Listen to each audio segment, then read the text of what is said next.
Hello everyone, welcome back to another video. In this video I'm going to show you how to fix focus mode not working on iPhone and iOS 17. Apple now lets you prioritize your iPhone notifications from home and when you receive them. However, what happens when it doesn't work as you intended to it? If unwanted notifications still get through, I'm going to show you how you can fix this problem. So before we start the video, hit the like button and subscribe to the channel for more upcoming videos. So the first step is turn off focus sharing across devices. Apple ecosystem binds every device operating on the same iCloud account. So if you turn on a particular focus mode on one of the devices, it will automatically reflect on all other Apple devices sign in with the same iCloud.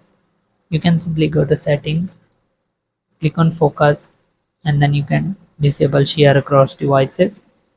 Once you have done this, the next step is check for allowed app and contacts.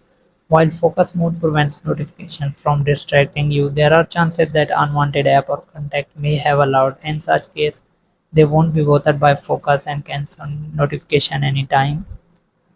You can go to settings and then click on focus and then choose your focus. Click on apps and from here you can remove app that you don't want and you are done.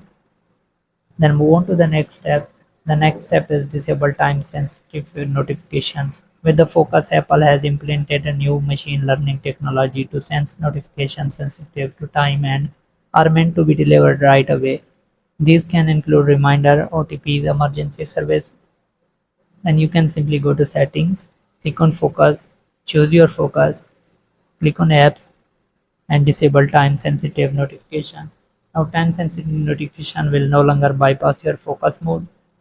Then move on to the next step. The next step is disable the silent switch. There can be a chance that silent switch on iPhone side might be enabled, thereby leading you to miss notification. Hence disable it if it's not already.